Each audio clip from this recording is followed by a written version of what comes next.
Fayoulou pouvait garder silence ou bien pouvait féliciter le président. Yazo Bima, Azoya Olobake, Azo dénoncer partout Fatia Salana Kabila, qui nous montre partout même en noir et blanc. Makambou, le candidat malheureux, Martin Fayoulou, je l'ai souvent dit que même si il a $1 million pour Nabo Makabund, Nako Zwambongo, on mène à FCND Nini. Comme moi, il y a qui a mais le locola là non anda coûté. Fayoulou est en perte de vitesse, na otago le ballon dernièrement. Fayoulou a commis le col à Moutasali accident à Panzani Mike Mike. Niams Télévision, abonnez-vous. Niams Télévision, massivement. Niams Télévision. Et surtout, n'oubliez pas d'appuyer sur la cloche pour ne pas rater toutes nos informations. Merci beaucoup, très chers amis de la presse de la liberté. Par l'honneur au Bossali Bisso à répondre à un point de presse au Tozanango Lelo, na cadre tout communiqué na bino, tout ça le droit de réponse na Makambu, le candidat malheureux Martin Fayoulou à l'Obaki na dernier point de presse naé. Et on essaiera aussi d'expliquer beaucoup de choses sur Miniembwe, tout ça 9 points autres expliquer. Martin Fayoulou vient dire aux gens que à remarcher les 14 ici, à remarcher pour la unité nationale. Et ça, Kozanga Likambu, il y a Kosala, unité nationale. Mobutu n'avait rien donné au Congo, mais Mobutu a fait Sarabiso, unité nationale. Dans le système où il y a Zalaka Nango, au lieu que le gouverneur Bazala autochtone, Abandai kozwa mutu ya Bazaïr atindie na Équateur comme gouverneur. Tozui Kanetia Koyagialo Mungala batinda kiye na Shaba comme gouverneur. Wana mutulera okende bande kone pe ba Holandae ba mariage au Salama eza déjà au babengi fondement ya unité nationale. Bazwara penzuzi ya mbombo Batindaga na Bazaïr, oyo komi Congo central lelo, banderone pe bakenda babala bane Congo. Donc l'artère de l'unité nationale au Congo c'est Mobutu. Fayoulou n'a pas de raison à venir nous donner là-dessus. À part ça, Azoa Koloba qui a commencé le 14 pour na oba lobi ke Koloba non la balkanisation. Kolobanon la balkanisation, bon moni balkanisation wana et comment le kola au balobi verbe manger to laver na Congo. On va balkaniser. La balkanisation du Congo ne se fera pas pendant le régime au babengi à le peuple d'abord au président Félix Tshisekedi a outi kolobana goma ke aza au babengi les sacrifices vivants.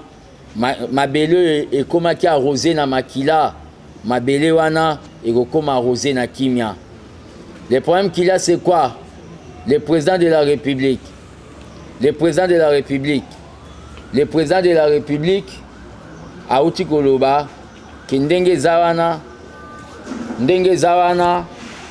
na sens ya makamwa minembwe. Il est au Babengi les sacrificateurs vivants.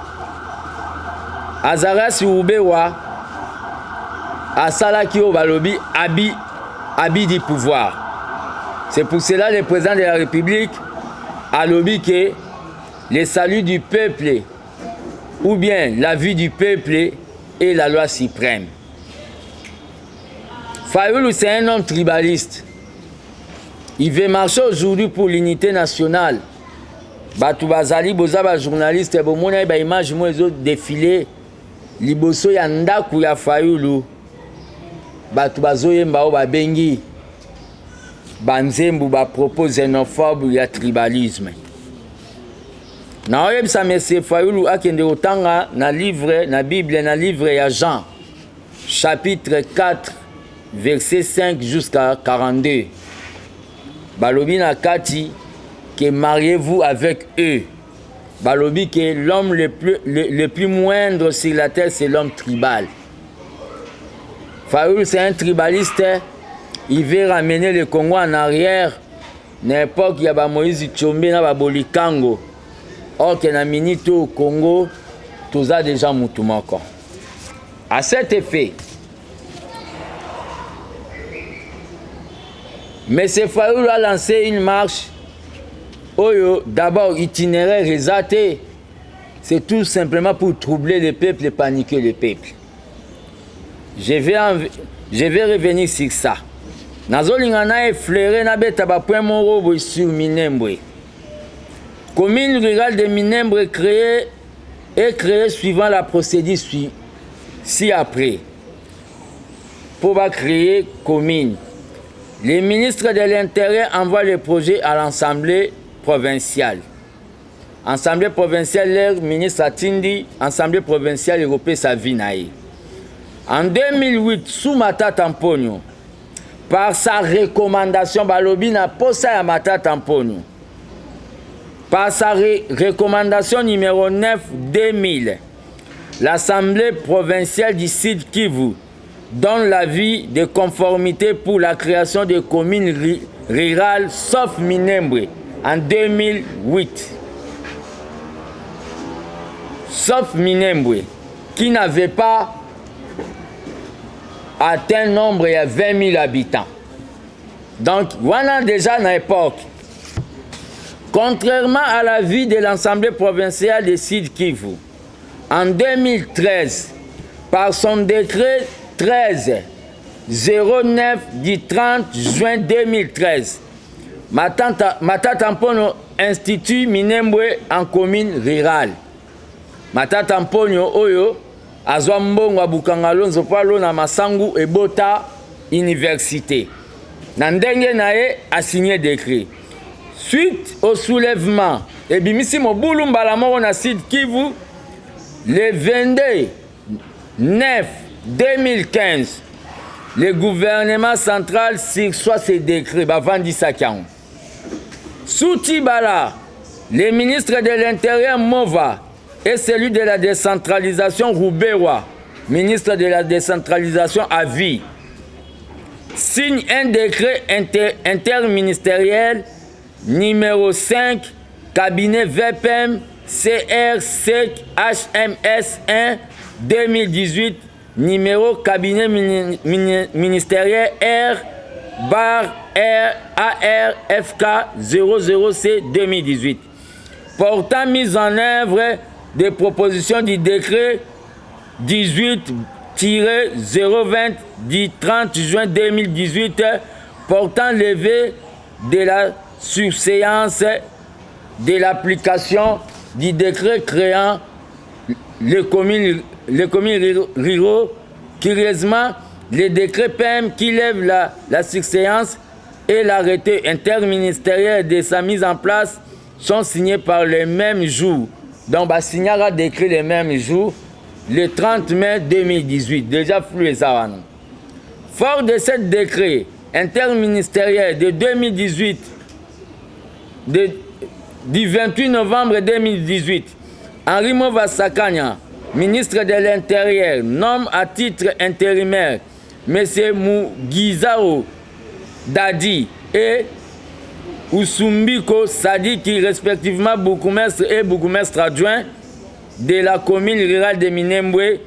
Rappelons que le 28 novembre 2018, c'était le 7e jour de la campagne électorale, pendant la campagne Yozo nommé. Selon l'article 106 du décret loi, c'est le président de la République qui nomme les bourgmestres, même intérimaires. Mokonzambo Kanda Nomaka. Le 20 février 2020, le ministre provincial de l'Intérieur nomme Kuna na Bukavu na Sud Kivu a nommé et population et salaki mobulu makasi. Na yango tobengi bino lelo po topesa situation po boyebake ba flou e bandaki déjà makambango ba boya kango. Monsieur Roubewa asalio babengi habit de confiance en absence à président pour akende sal. Tant que gardien du temple de la démocratie, l'élève du Sphinx, tant que citoyen congolais, j'ai décidé, j'avais déjà annoncé que Toko Salao Babengi va marcher pacifique et citoyenne pour la makambu oyo ya Minembwe. Pas comme M. Fayulu est en train de le faire.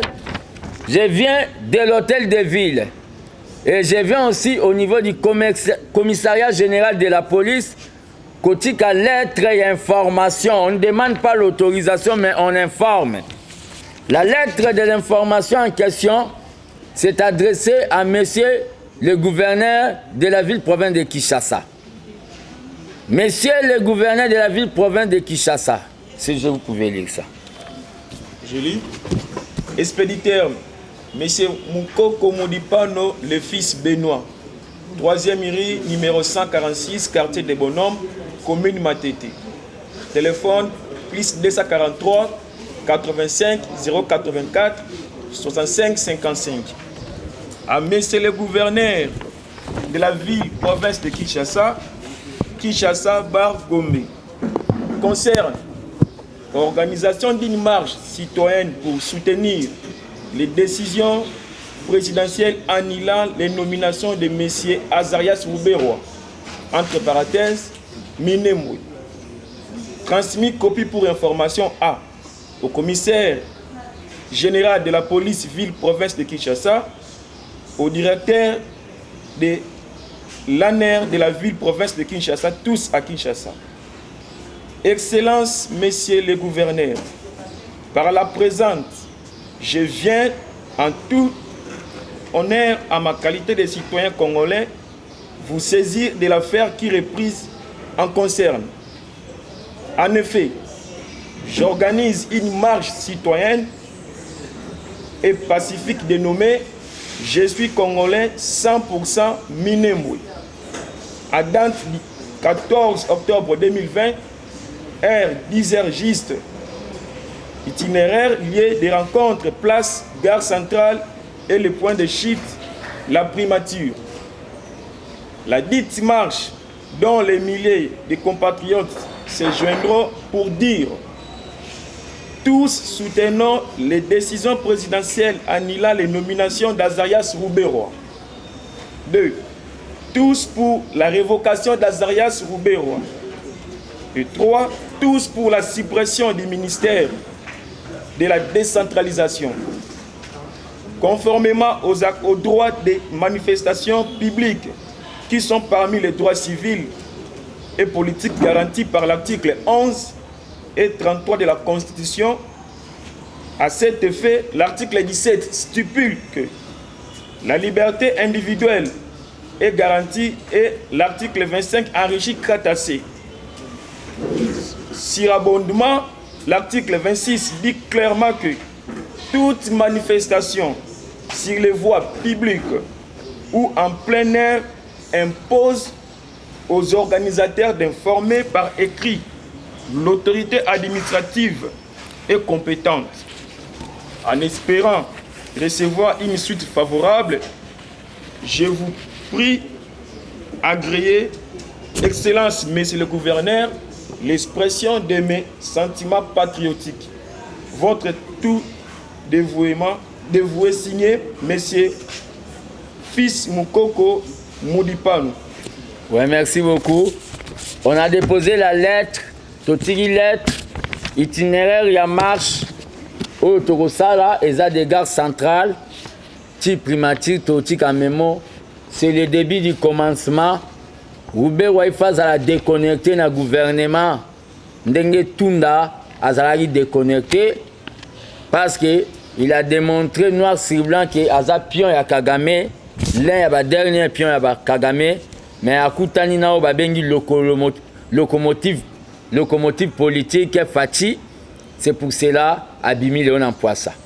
Donc nous allons marcher la date du 14 et dans le calendrier ils ont appartenir à M. Fayulu. Nous on sera là pour soutenir le président de la République dans ses actions. Pour tout contact en vie, il y a Koyeba évolution des choses. Numéro d'Angeza plus 243 85 084 65 55 plus 243 85 084 65 55. Nako si c'est le côté pour naloba les pouvoirs de Kingakati et Koti Kaka biso bana Tshisekedi à l'est to ba ki au changement à l'est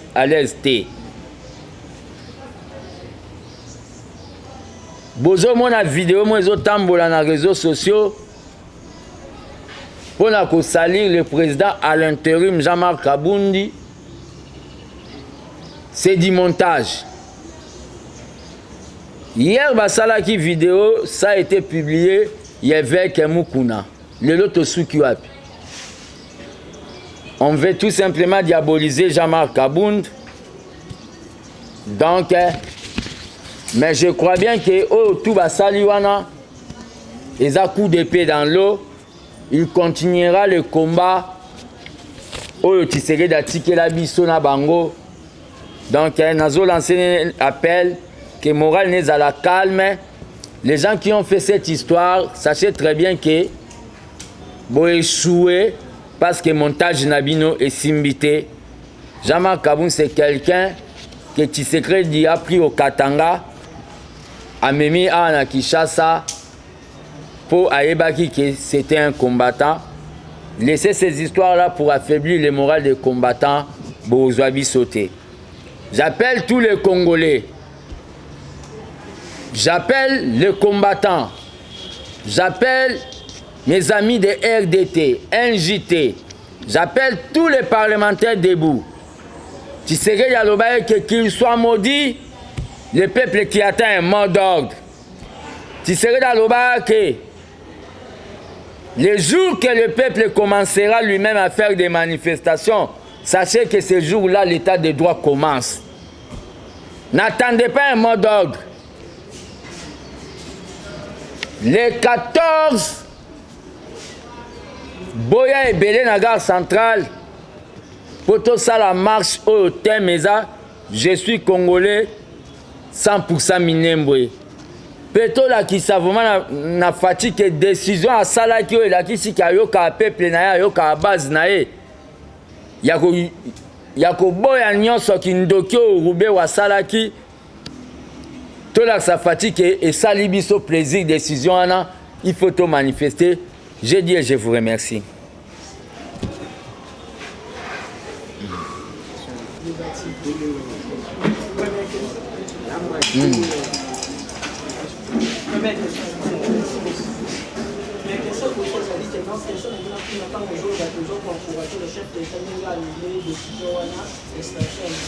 Est-ce que le chef de l'État a la compétence pour annuler décision ou bien conseil de l'État doit arrêter à annuler décision?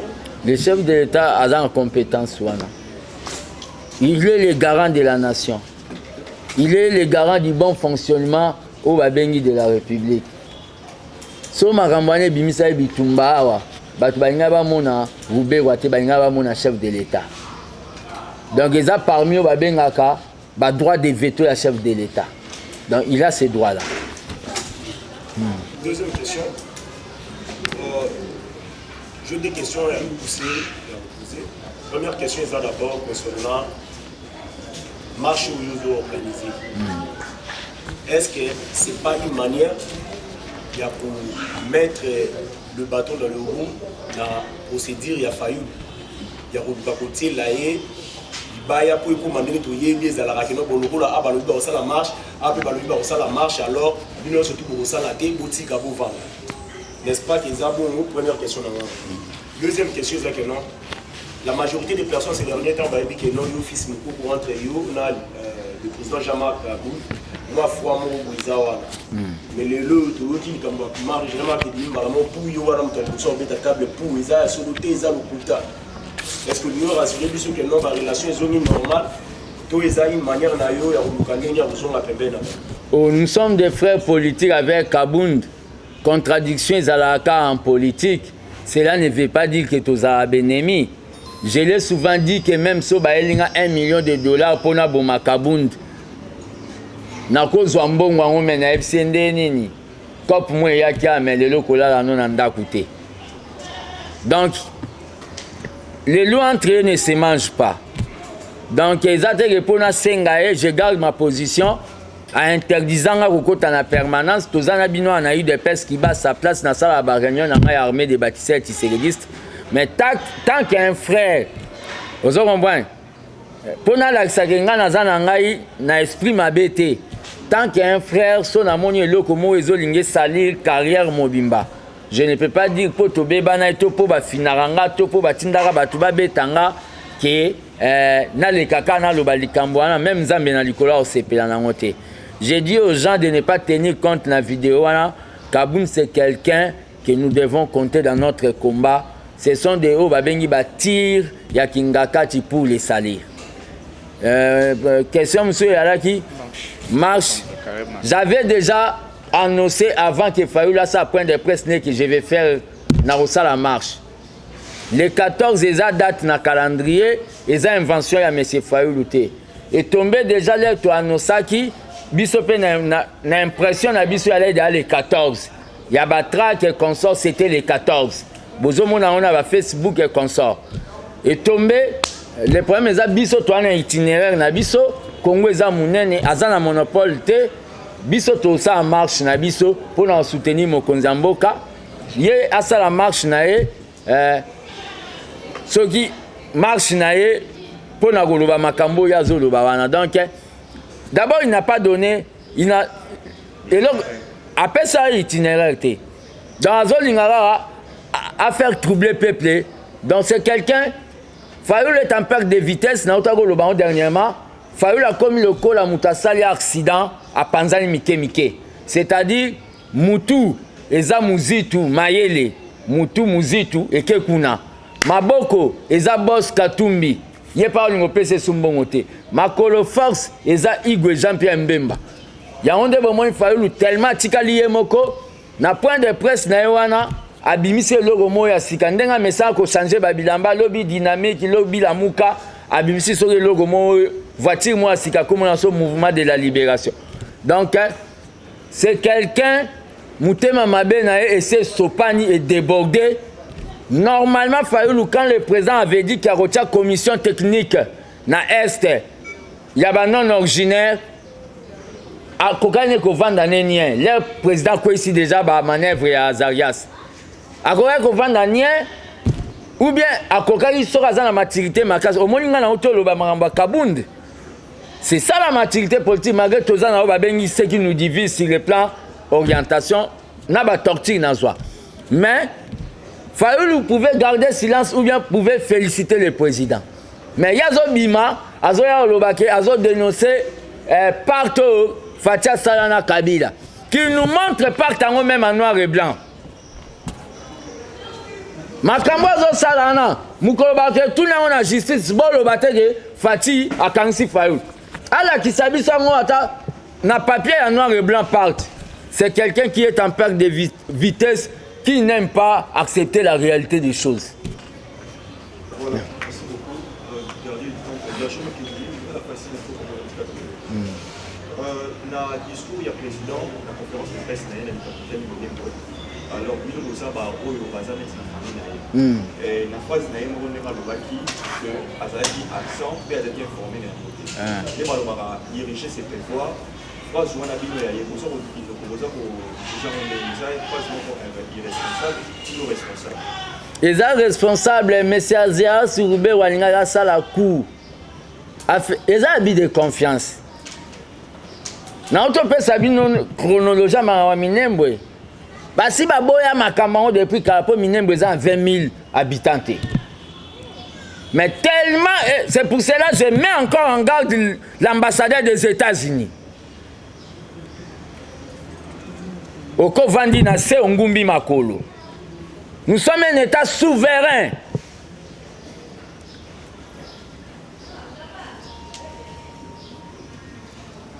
Boye bisango en anglais. Le problème est que le président de la République a demandé des explications à M. Roubé ou à la Conseil des ministres. Mais c'est pour cela, tant que gardien du temple de la démocratie, Seigneur de la rue, j'appelle tous les combattants tous les tisséguédistes qui ne sont même pas membres de l'UDPS devenir les 14. Gare centrale à partir de 9h. Mise en place terminée, tout même un type primatique. Na minute yo, Gentilien a dans la lettre, général Kassongo a dans la lettre pour protéger bateau barossa la marche. Donc, tout ça la biloba lobate. Dans les rendez-vous, je crois bien, les rendez-vous, tozui yango, mutaku fate po mona, ndenge bako zindale les 14. Merci beaucoup.